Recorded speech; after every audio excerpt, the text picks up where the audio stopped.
From 5,286 to Jürgen Hinks. Still a miserable day as the tall West German, 6 feet 6.5, goes into the discus circle. This one of his better disciplines. Being tall, long-armed, he should be a good discus thrower.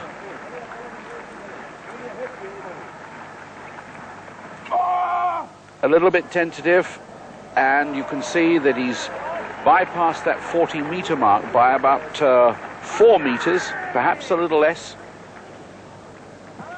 Large West German contingent in the crowd. Daley Thompson warming up in the background. 43 meters and 30 centimeters for Hinkson.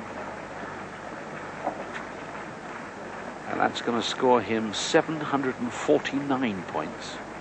This is his fellow countryman, Siggy, or Siegfried Wentz, who pushed him so hard when he set that world record. And that's a fine throw. Wentz throwing well. 1 and 2 in the German championships when Jürgen Hinkson broke that world record.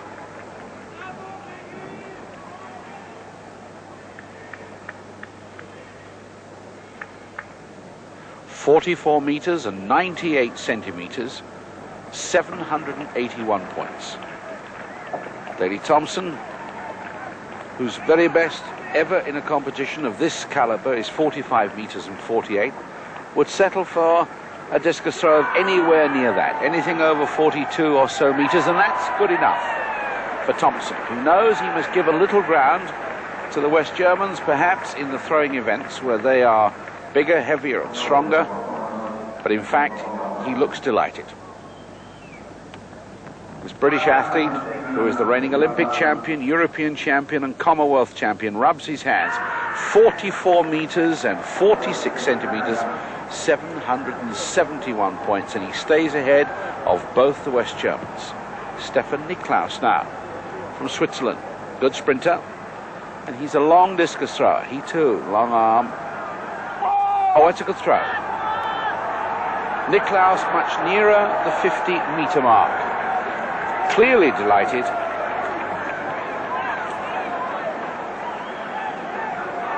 Thrilled with that. The 7th discipline, not too tired, despite the fact it's been a hard competition. 48 meters and 74 centimeters. He carries on 849 points, and that moves him into 3rd place. 6.176 for Thompson. Hinkson 6.035, Wentz 5.962, and Nicholas equal 3rd, 5.962, 3 events to go.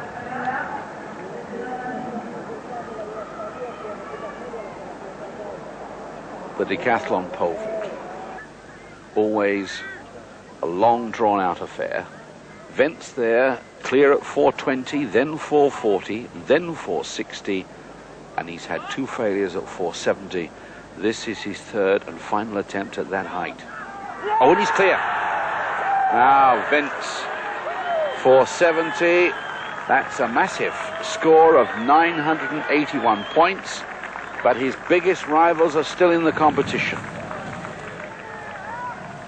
Hinkson is still in, Thompson is still in.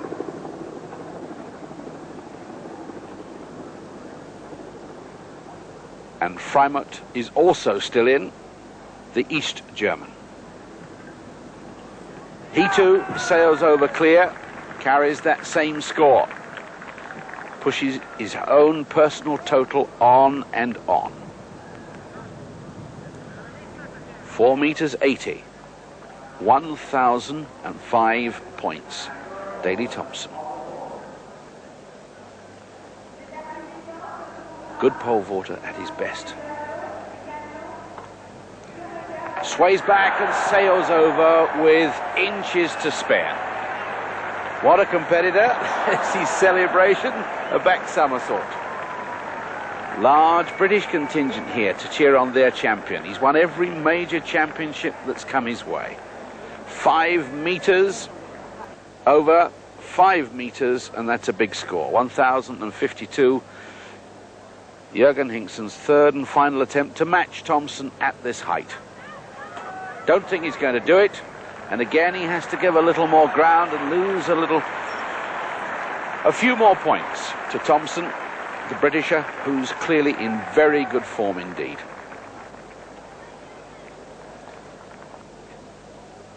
Thompson has now put the bar at 5 meters 10. He's had one failure at this height. If he could clear it, he would get a massive 1,075 points.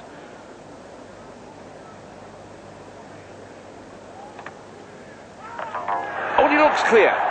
That's his highest score in a major decathlon at pole vault, and away he goes again. Pushes his score to 7,251. And the gap between him and the Germans is growing. 7,063 Hinkson, Freimut of East Germany 6,950, Wentz of West Germany 6,943. And that's a big margin that Thompson has now. A chance to see the new world record holder in the discus, Yuri Dumchev, but he's under some pressure. This is the giant Soviet discus thrower who broke the world record just 2 weeks before coming to these championships, and he's way, way short of the qualifying standard of 63 meters. It's the first time he's been out of the Soviet Union. The first time he's rubbed shoulders with the other greats of discus throwing. He's a massive man. 22 stones, 6 feet 5, Yuri Dumchev.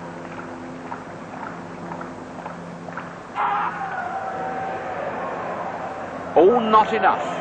And he goes out of the competition. He arrived as world record holder, but doesn't make the final of the discus.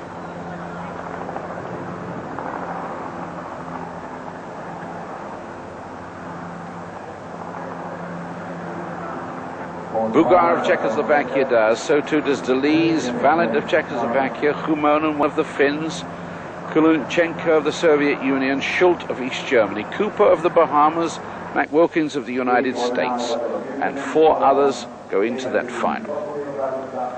The 100 meters hurdles semi-final for women, the first 4 to go through. Page of the United States runs in lane 1, Chardonnay of France in 2, Knabe, one of the favorites, in lane 3, Filsinger of West Germany in 4, Bisarova of the Soviet Union in 5, Shirley Strong of Great Britain in 6, Zagorcheva of Bulgaria in 8, and Siska of Hungary in 9.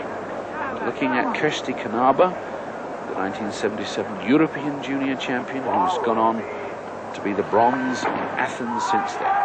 She runs in lane 3. She runs very well, but Felsinger on her right is going well. So too are the Soviets. The 2 Soviets coming away, or the Soviet and the Bulgarian, and it's the Bulgarian, Zagorcheva, is going to get there first, and then the East German girl, Knabe. Or was it Bisarova?